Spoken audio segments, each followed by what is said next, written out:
pretty special day actually, because Bugatti agreed to deliver the brand new Tourbillon to my hotel here in Beverly Hills, which I was like, yes, this stuff is awesome. And then they were like, but you can't sit in it. I was up here like on a high, and it was like,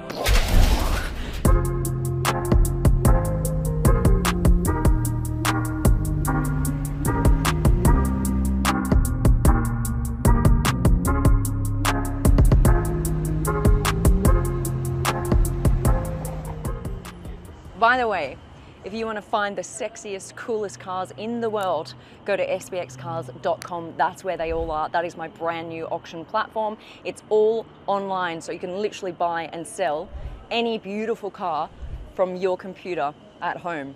The brand new Bugatti Tourbillon. I'm going to show you the coolest features. Now, I know you might have seen bits and pieces of this car on other channels, but what I always try to do on this channel is get it somewhere else, out of the crowds, so that we can actually have like one-on-one time with this car. So thank you very much to Bugatti for organizing that. Right, let me show you around a little bit. Let's start at the front. Why is it called the Bugatti Tourbillon? First of all, tourbillon is something you usually hear with watches, right? So it's a very complex mechanical component in watches that actually helps keep time because it negates gravity. It's a whole thing. Why did they call this the Tourbillon? Well, one of the things is that they have done a full digital detox inside. Everything is analog. This is built from the ground up. There is not one component on this car that is borrowed from the Chiron. It is all brand new. And for the first time in 20 years, they have not put their usual W16 engine in the back. This one right here is a V16 and it's naturally aspirated. So the usual W16 had turbos. This one is fully naturally aspirated, but the difference with this is that is hybrid, so it also has 2 electric motors. This one right here has in total 1,800 horsepower, which is 200 more horsepower than the Chiron. You've got your classic Bugatti features, right? Like the horseshoe here at the front, okay? What I also love about this front design is the headlights. You see them here, right? They're quite tucked away, but then you've got this whole panel that comes out and wraps around the headlights. This is actually for airflow, so it goes all the way under here and out. But I just love how it's kind of like, it means the headlights are floating. Now the other thing is this line right here. You see this center line? It starts at the front. It continues with the one windscreen wiper through the center, over the top of the body and down the back. Now that is reminiscent of the Type 57 SC Atlantic Bugatti from the 30s, one of the most iconic Bugattis in the world. And why did it have a line? Because back then, what they did, they bolted the 2 sides of the body together. So you had this line of like bolts all the way down. And so they've kind of done this line just to represent that kind of history at Bugatti. Now the other place you've seen that is on the La Voiture Noire. And that sold for about $20 million. Only 250 very lucky people in the world will get their hands on this car. That's all they're making. At a minimum price of $4 million, that's where it starts. Bugatti has decided to go against every single trend. We all see this trend towards more digital, right? Bigger screens, more animation. We see the trend of smaller engines that's supported with turbos, and that's supported with electric motors, actually cars that are all electric. This car right here has gone back to analog days. Everything is analog, everything is about the mechanics, and also a much bigger engine, a naturally aspirated V16. And what is also interesting about that is, you know, Bugatti has been quite well known for that kind of like turbo hiss. You know, when you're sitting inside and you just hear the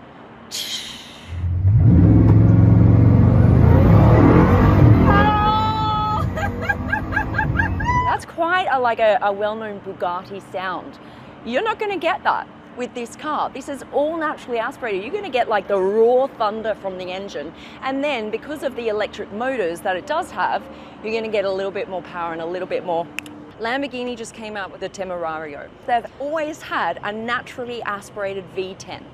Now it's a V8 and they've added turbos. So as you can see, the trend is going in that direction, not in this direction. And that's why I think they have hit the nail on the head. I think this is going to fly off the shelves. This is kind of what the consumer wants now. In the high-end league, we have so many choices of the fully electric hypercar. We do not have so many choices of a naturally aspirated V16. Insane. Right, the side. We also have the very iconic C feature on the side. Always a little bit different in each car they come out with. You have 20-inch in the front wheels and 21 in the back. Now they also have an updated wheel design, rim design. This is like star-shaped, which I didn't actually notice. It kind of looks like I've seen this before, so I don't think it's updated too much. Let me know your thoughts on the rim update. I love just how mean and, I don't want to say bulky, but mean and like, ugh. Nothing like my arms. Big and nice rear end. I like it. Now, round the back. You get to see straight into that engine. It is not covered by anything, no glass, nothing. Straight into the engine. That is, mwah, with all the carbon fiber everywhere as well. Gorgeous. This wing does move. At the moment it doesn't. And what I also love is the Bugatti lights up. This right here on the back, Bugatti lights up. And then what is so interesting is, in the US, normally, you have to kind of ruin the back of the car by putting on an ugly safety feature, this big like rear bumper, right?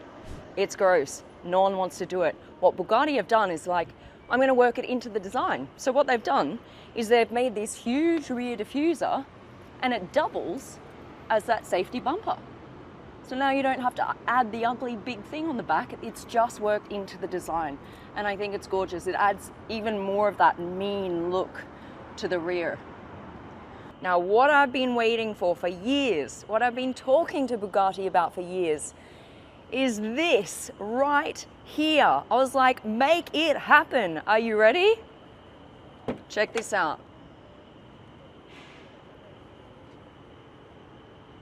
Fancy doors. Hello. Now it really is a $4 million car.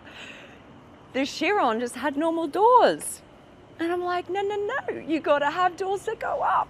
And here they are. Doesn't that make all the difference? How beautiful is that? Yes, love it. Just it's a huge kind of like C shape again. When you open the door, you see that kind of Bugatti C shape. Gorgeous, right, come on in. Look at the interior with me. Oh man, isn't that stunning? And this is the main feature right here. Everything is analog. So you can see all of this here, all the mechanics behind it, just like in a high-end watch. This is something that you like to see in a watch, is the back where you see all of the mechanics. And so that is kind of what they're going for. All right, let's open the other door so we get the full look. All right, let's open.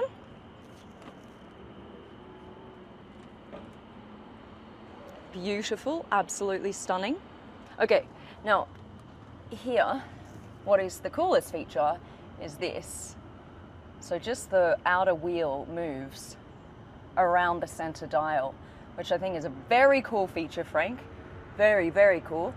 Makes a huge interior difference and change. I really like this silver kind of platinum chrome detailing here in the center console. I think that goes beautifully with this light blue interior. And as you can see, no digital display really, except for these, right? Everything else is actual physical buttons. There is going to be a screen that is tucked away in this section here, and it kind of comes up and around like this, and that's where you're going to put, you know, Apple CarPlay, your directions, stuff like that. But what's cool is you can kind of hide that away again, and it kind of goes back down into the center console. What is also cool is this is completely plastic free. There are no components on the interior or the exterior that is plastic. And you might think, well, yeah, it's a Bugatti, but actually in a lot of high-end cars, very expensive cars, there are still plastic features. This one, not one single bit. All of these buttons here, these are all going to be aluminium. Just like here on the indicator, you've got this beautiful aluminium, so that everything else is going to kind of be in that material. There's actually only one plastic feature on the Chiron, and that is the hazard light button. That is in plastic on the Chiron, but on this one, it is in that aluminium. The only thing, and they have to do this because this is a national safety thing, all has to be standard, is this, obviously, the seat belt clicker. That's a little bit of plastic there, and you can't change that color either. I've already asked so many times, why do you have this red thing sticking out in the middle of a beautiful blue interior? You can't do it. It's a national safety feature that needs to stay red. So that's the only thing, but if they could change it, I'm sure they would. Now, one of the ways that they have made this car light or lighter is by 3D printing parts. So some of the parts for the suspension were 3D printed and designed by artificial intelligence. So it's cool that they're using that kind of technology to make these cars lighter. Top speed is just over 400 kilometers, and 0 to 100 under 2 seconds. So it's playing with the big boys, of course, as you'd expect. It is just as quick, if not quicker, than some of the fully electric hypercars coming out or that are already on the market. Out of all of these that they've come out with, I would buy this over any Chiron, any day. You've got the beautiful doors that I've been wanting for so long on a Bugatti. This I would buy in a heartbeat. Beautiful. Thank you so much to Bugatti for bringing this incredible new car to my hotel here in Beverly Hills.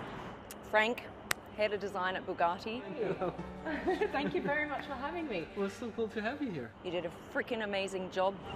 And I hope you guys enjoyed it. Give me a quick thumbs up, pop your comments down below, and we'll see you on the next vid. Love ya.